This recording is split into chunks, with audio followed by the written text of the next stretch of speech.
Bismillahirrahmanirrahim. Assalamualaikum warahmatullahi wabarakatuh. Bagaimana kabarnya anak-anak hari ini? Ada yang sudah bolong puasanya? Ya, insya Allah tidak ya, masih tetap semangat untuk berpuasa ya. Baik, sebelum pembelajaran kita mulai, kita berdoa dulu ya anak-anak ya. Doa sebelum belajar. Bismillahirrohmanirrohim. Raditu billahi robba wa bil islami dina wa bi muhammadin nabiyya wa rasula. Rabbi zidni ilma warzuqni fahma. Amin ya rabbal alamin. Baik anak-anak, hari ini kita sampai ke tema 8, subtema 2 ya, pembelajaran 3 dan 4 ya. Baik, silakan disiapkan buku tematiknya ya, buku paketnya. Kita buka tema pembelajaran 3 ya, di halaman 59. Bacalah percakapan Dino dan Ayah berikut ya. Ini Ayah dan Dino ya. Apa akibat musim kemarau, Ayah? Tanah jadi kering karena tidak turun hujan. Petani tidak bisa menanam padi. Air bersih sulit didapat. Oh, kasihan petani. Nah, ini percakapan Dino. Dino menanyakan akibat musim kemarau. Susunlah kalimat di bawah ini. Mulailah dari kata yang bercetak miring. Nah, jarang hujan kemarau saat turun musim. Yang miring yang saat ya. Jadi susunannya saat musim kemarau jarang turun hujan. Nomor 2, kemarau kekeringan menyebabkan panjang musim, yang miring musim. Musim kemarau panjang menyebabkan kekeringan. Nomor 3, padi membutuhkan tanaman air banyak. Tanaman yang miring, berarti tanaman dulu.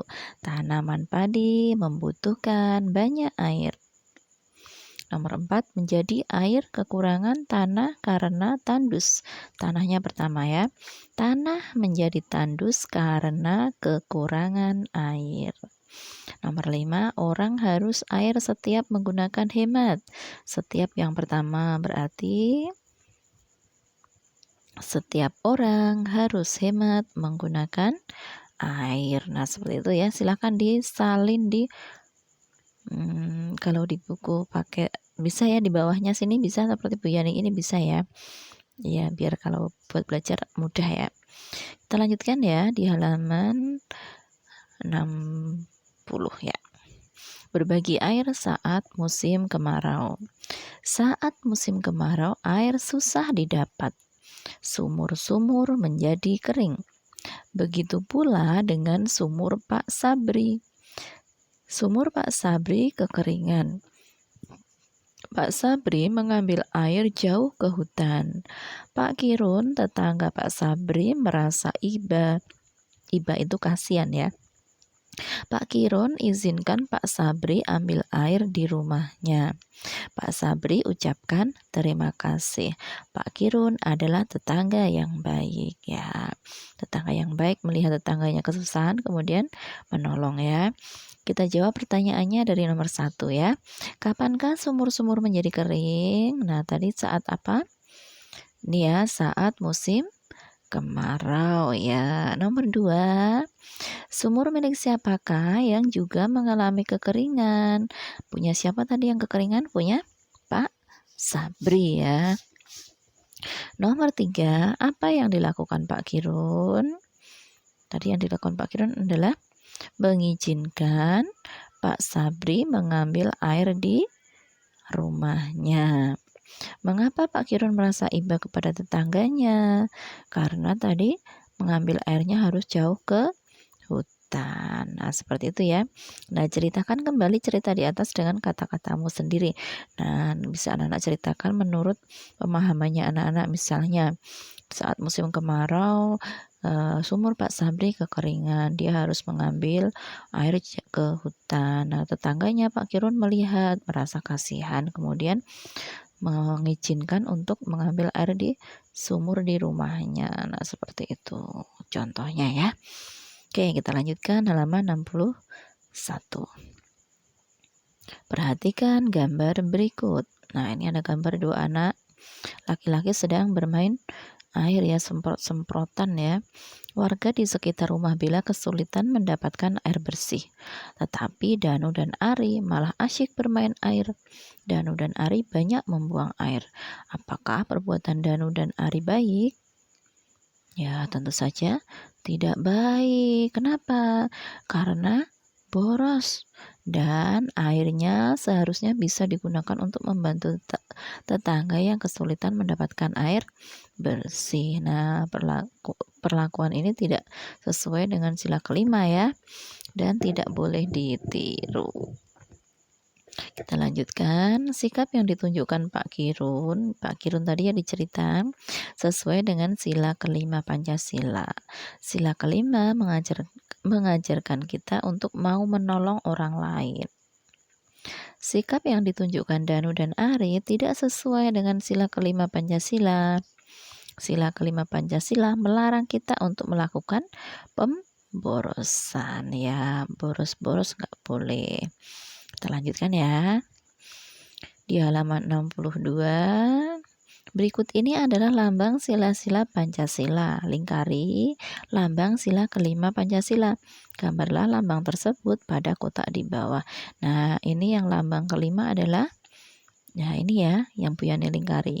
Gambar padi dan kapas. Ini kepala banteng itu lambang dari sila ke-4. Bintang lambang dari sila ke-1.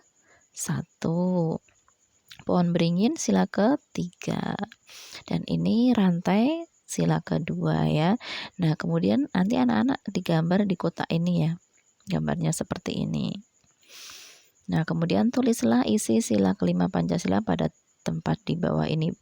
Ini bunyinya ya, keadilan sosial bagi seluruh rakyat Indonesia. Bukan isi tapi bunyi ya. Kita lanjutkan. Sambil bercakap-cakap, Ayah dan Dino makan kue buatan ibu. Wah, kue buatan ibu enak sekali. Iya Dino, kue buatan ibu rasanya lembut dan gurih. Duh, senangnya punya ibu pandai buat kue. Nah, tulislah kalimat-kalimat pujian pada percakapan di atas dalam buku tugasmu. Nah, tidak usah ditulis tapi anak-anak cukup tahu. Mana yang kalimat pujian? Iya, ini ya. Kalimat pujian. Wah, kue buatan ibu enak sekali.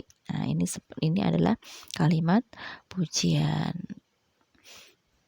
Kemudian ini juga ya. Duh, senangnya punya ibu pandai buat kue. Nah, ini berarti juga memuji ibu juga ya. Jadi ada dua kalimat pujian. Nah, ini tanggapannya. Gitu ya anak-anak ya. Ya, kita ke matematika. Selesai makan kue buatan ibu, Ayah ajak Dino belajar. Ayah membuat sebuah timbangan. Ayah gunakan kelereng sebagai ukuran berat. Perhatikan berat buku dan pensil yang ditimbang. Ini buku ditimbang dengan kelereng. Ini lurus berarti beratnya sama ya. Posisi buku dan kelereng sama. Tidak ada yang turun, tidak ada yang naik. Nah, berarti itu sama beratnya. Jadi berat buku sama dengan, ini kelerengnya ada 6. Berarti ada 6 kelereng. Berat buku sama dengan 6 kelereng. Kemudian pensil ada 1 kelereng. Berarti ini juga sama ya. Posisinya lurus ininya. Tidak ada yang di bawah dan di atas, berarti berat pensil sama dengan 1 kelereng. Nah, urutan berat benda dari yang paling ringan tadi pensil 1. Oke, 1 ya tadi ya. Terus bukunya tadi berapa? 6. Nah, berarti yang paling ringan pensil, terus buku. Nah, urutan benda dari yang paling berat berarti dibalik. Buku, pensil. Itu ya anak-anak ya, paham ya? Nah, sekarang tentukan berat benda berikut. Nah, ini anak-anak nanti menghitung kelerengnya ada berapa. Berat pulpen sama dengan berapa kelereng, di sini gambarnya. Berat penghapus berapa kelereng. Berat Rautan berapa, berat kotak pensil ada berapa kelerengnya, berat buku ada berapa kelerengnya. Kemudian kalau sudah dihitung semua, anak-anak diurutkan ya. Urutan benda dari yang paling ringan. Paling ringan berarti ditunjukkan dengan sedikitnya jumlah kelereng ya. Berarti paling sedikit dari yang paling sedikit jumlah kelerengnya. Gitu ya anak-anak ya, paham ya? Insya Allah. Oke, jadi nanti yang diupload adalah ini ya, di halaman 64 ya. Oke, kita lanjutkan ya. Ukurlah berat benda berikut, buatlah timbangan berat dari gantungan baju dan kantong plastik. Gunakan ukuran berat dengan baterai. Ini silakan anak-anak praktekkan, tapi tidak usah diupload, tidak apa-apa ya. Jadi nanti membuat timbangan dari gantungan baju atau hanger. Yang satu ada, kemudian digantungi dua itu ya, dua plastik kresek. Yang satu berisi benda ini, yang satu nanti baterainya dimasukkan satu persatu.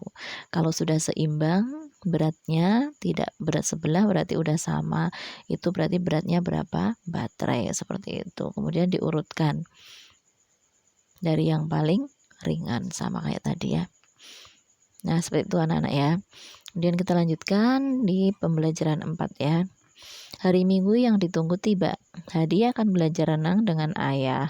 Hadi sudah siap dengan celana renang. Pertama, ayah meminta Hadi berdiri di pinggir kolam dangkal. Hadi memegang tepi kolam. Latihan ini untuk membiasakan diri berada di dalam kolam. Saat Hadi sudah terbiasa, ayah kemudian meminta Hadi berjalan di dalam kolam dangkal.